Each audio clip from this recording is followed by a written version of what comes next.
शुरू करें। कहाँ है बादल जी, कहाँ पे? चलो, नमस्कार दोस्तों। पिछले कुछ वर्षों से भारतीय जनता पार्टी की जो पूरी की पूरी कार्य प्रणाली दिल्ली में हम लोगों ने देखी है, उससे एक बात बड़ी साफ है, भारतीय जनता पार्टी को इस बात की कोई चिंता नहीं है कि दिल्ली वालों के बारे में कोई काम किया जाए। उन्हें दिल्ली वालों के पानी की कोई चिंता नहीं है, दिल्ली वालों को 24 घंटे बिजली मिले इसकी कोई चिंता नहीं है, अस्पतालों की कोई चिंता नहीं है, दिल्ली के 18 लाख बच्चों की पढ़ाई कैसे चले इसकी कोई चिंता नहीं है, अस्पतालों की कोई चिंता नहीं है। भारतीय जनता पार्टी को कच्ची कॉलोनी में रहने वाले लोगों की कोई चिंता नहीं है। वहां सीवर डले, वहां पानी की लाइन डले, वहां सड़कें बने, इस बात की भी कोई चिंता भारतीय जनता पार्टी को नहीं है। पूरे दिन 24 घंटे, हफ्ते के 7 दिन और साल के 365 दिन भारतीय जनता पार्टी का सिर्फ एक ही एजेंडा रहता है, कैसे आम आदमी पार्टी के नेताओं के खिलाफ कुछ किया जाए।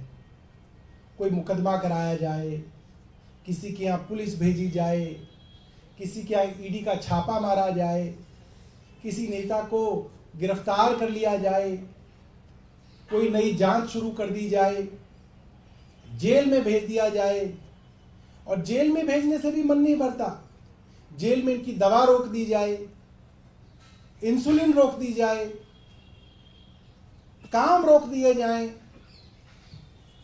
और आज भारतीय जनता पार्टी ने देश के 75 सालों के इतिहास में पहली बार एक ऐसा काम किया जो कभी सुना नहीं था हमने।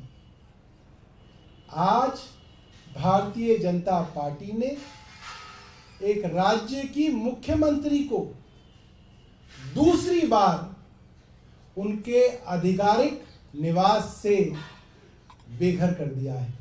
आपको याद होगा वो तस्वीरें, जब मुख्यमंत्री आतिशी जी का सारा सामान डब्बों में पैक करके मुख्यमंत्री निवास से बाहर फेंका गया, बाहर निकाला गया।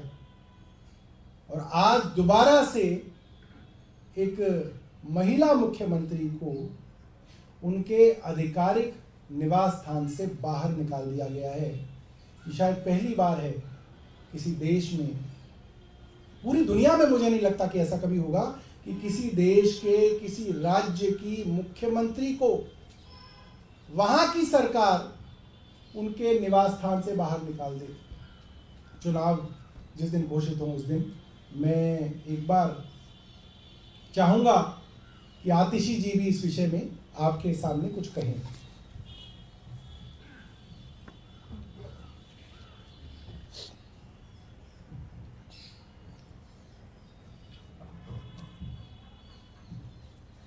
आज दिल्ली के चुनाव की घोषणा हुई है और दिल्ली के चुनाव की घोषणा जिस दिन होती है उससे पिछली रात को भारतीय जनता पार्टी की केंद्र सरकार ने जो मेरा सरकारी आवास है, जो मुख्यमंत्री आवास है, जो मुझे अलॉट हुआ है मुख्यमंत्री होने के नाते, भारतीय जनता पार्टी की केंद्र सरकार ने मुझे 3 महीने में दूसरी बार उस मुख्यमंत्री आवास से निकालकर बाहर फेंक दिया।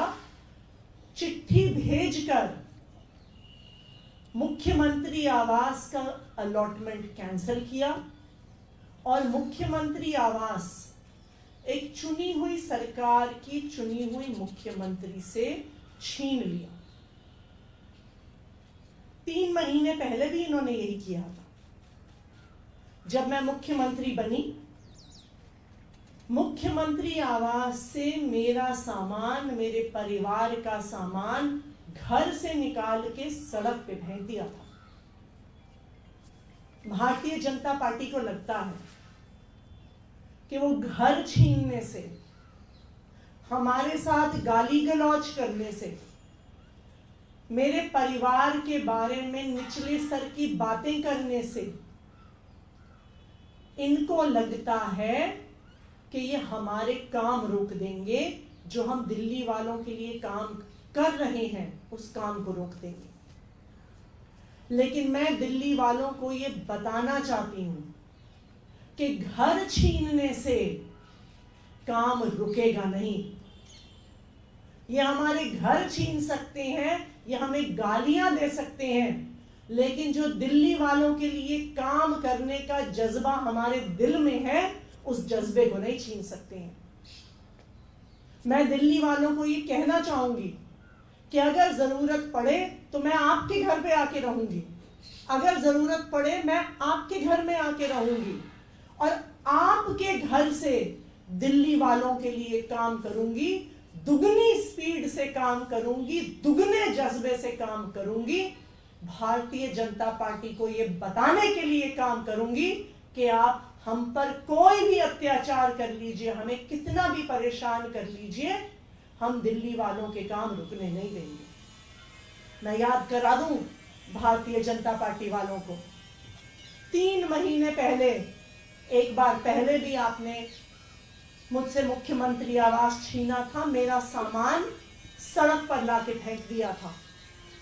उसके बाद 3 महीने में मैंने दिल्ली की सड़कें ठीक करवाई, मैंने दिल्ली में फ्लाईओवर बनवाए, मैंने दिल्ली में अनेकों नए स्कूल बनवाए, मोहल्ला क्लिनिक में जो टेस्ट रुके हुए थे वो टेस्ट शुरू करवाए, मोहल्ला क्लिनिक में जो दवाइयां बंद कराई हुई थी वो दवाइयां शुरू करवाई, और जो अरविंद केजरीवाल जी ने वादा किया था कि दिल्ली की महिलाओं को 1000 रुपए की सम्मान राशि देंगे, उस महिला सम्मान योजना को कैबिनेट में पास कराया। और मैं आज आपको ये बता दूं कि आज जब इन भाजपा वालों ने मुझे मुख्यमंत्री आवास से बाहर निकाल कर फेंका है, अब वो याद रखें, इस बारी जब मुख्यमंत्री आवास से निकाला है, आज मैं ये प्रण ले रही हूं कि दिल्ली की हर महिला को 2100 रुपए दिलवा कर रहूंगी। संजीवनी योजना के तहत दिल्ली के हर बुजुर्ग को सरकारी अस्पताल में, प्राइवेट अस्पताल में फ्री इलाज करवा कर रहूंगी। दिल्ली के हर पुजारी को, हर ग्रंथी को हर महीने 18,000 रुपए की सम्मान राशि दिलवा कर रहूंगी। भारतीय जनता पार्टी वाले ये समझ लें कि आम आदमी पार्टी का एक एक कार्यकर्ता, एक एक नेता, एक एक मंत्री, मुख्यमंत्री अपने सिर पर कफन बांध कर निकला है, दिल्ली वालों के लिए काम करने के लिए निकला है। आप हमें जितना परेशान करेंगे, हम उतने ज्यादा जज्बे से दिल्ली वालों के लिए काम करेंगे। अब मैं चाहूंगी कि संजय जी अपनी बात रखें।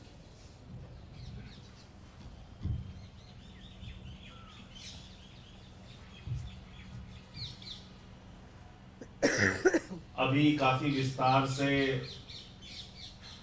सौरभ भाई ने और आतिशी जी ने बताया कि किस प्रकार से गाली गलौज पार्टी ने एक अभियान छेड़ रखा है आम आदमी पार्टी के खिलाफ, आम आदमी पार्टी के नेताओं के खिलाफ, उनको अपमानित करना, उनके बारे में रोज ऊटपटांग टिप्पणियां करना, उनको जेल में डालना।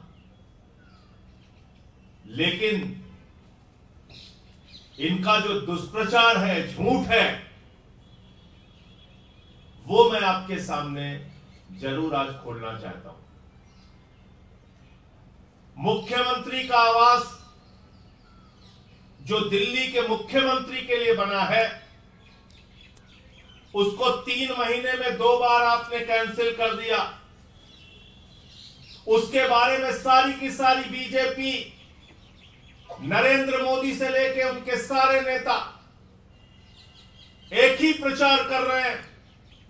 अरे उस मुख्यमंत्री आवास में मिनी बार बना हुआ है। अरे उस मुख्यमंत्री आवास के अंदर सोने का टॉयलेट बना हुआ है। अरे उस मुख्यमंत्री आवास के अंदर तो स्विमिंग पूल बना हुआ है। भारतीय जनता पार्टी के लोगों, मैं चाहता हूं पूरे दिल्ली और देश के सामने तुम्हारा झूठ उजागर हो। पूरी दिल्ली और देश के लोगों को पता चले कि दिन रात तुम मुख्यमंत्री आवास के बारे में झूठ बोलते हो। हमें दिखाओ स्विमिंग पूल कहां है, हमें दिखाओ मिनी बार कहां है, हमें दिखाओ सोने का टॉयलेट कहां है।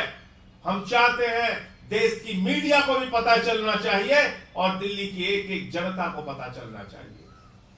और मैं चुनौती देता हूं, कल 11 बजे मीडिया वालों के साथ चलकर इस बात का फैसला हो कि एक तरफ दिल्ली के मुख्यमंत्री का आवास है जिसके बारे में दुष्प्रचार और झूठा प्रचार भारतीय जनता पार्टी कर रही है, और इसी दिल्ली में देश के राजा नरेंद्र मोदी का राजमहल है। 2700 करोड़ का राजमहल जिसमें हमारे राजा रहते हैं। और हमारे राजा इतने अद्भुत हैं, उन्होंने फैशन डिजाइनरों को भी फेल कर दिया है। दिन में 3-3 बार कपड़े बदलते हैं, 10-10 लाख की पेन का इस्तेमाल करते हैं। 2700 करोड़ में अपना घर बनवाया है। 6700 जूते की जोड़ियां उनके पास, 5000 सूट उनके पास, 10-10 लाख के पेन उनके पास। हमारे प्रधानमंत्री जी के घर में 300 करोड़ रुपए के कालीन बिछे हुए हैं। राजमहल के अंदर 300 करोड़ की कालीन बिछी हुई है जिसमें सोने के तार लगे हुए हैं। 200 करोड़ रुपए का झूमर लगा हुआ है राजमहल में, जहां हीरे लगे हुए हैं। दिखाओ पूरे देश को, दिखाओ मीडिया को, दिखाओ दिल्ली की जनता को और देश की जनता को। हम देखना चाहते हैं तुम्हारा राजमहल। हम देखना चाहते हैं वो 6700 जोड़ी जूते जो तुमने रखे हैं रोज बदलने के लिए। हम देखना चाहते हैं 10-10 लाख की वो पेन तुम्हारी। हम देखना चाहते हैं 5000 सूट तुम्हारे जो दिन भर में तुम 3-3 बार 4-4 बार कपड़े बदलते हो। तो मैं चुनौती देता हूं भारतीय जनता पार्टी को और ये कहना चाहता हूं पूरे देश के सामने, तुम्हारा झूठ कल उजागर होगा। मुख्यमंत्री आवास में कल 11 बजे हम लोग मीडिया के मित्रों के साथ चलेंगे और वहां सोने की टॉयलेट खोजेंगे, वहां स्विमिंग पूल खोजेंगे, वहां पे मिनी बार खोजेंगे और उसके ठीक बाद हम लोग चलेंगे राजा का राजमहल देखने के लिए। राजा का राजमहल, देश के राजा नरेंद्र मोदी, उनका राजमहल जो 8400 करोड़ के जहाज में चलते हैं, उनका राजमहल जो लाखों के चश्मे लगाते हैं, उनका राजमहल जिनके घर में 300 करोड़ की कालीन पड़ी है, उनका राजमहल जिनके घर में 200 करोड़ के झूमर हैं, उनका राजमहल देखने के लिए कल चलेंगे हम लोग। पहले मुख्यमंत्री आवास और फिर उसके बाद राजा का राजमहल देखने चलेंगे। तो मैं आमंत्रित करता हूं मीडिया के मित्रों को कि आप लोग कल 11 बजे हमारे साथ मुख्यमंत्री आवास और उसके बाद राजा का राजमहल देखने के लिए जरूर चलें। मैं आप सबको आमंत्रित करता हूं। मैं आगे चाहूंगा दुर्गेश पाठक जी कुछ अपनी बात रखना चाहेंगे। कोई आपके प्रश्न आप पूछ सकते हैं।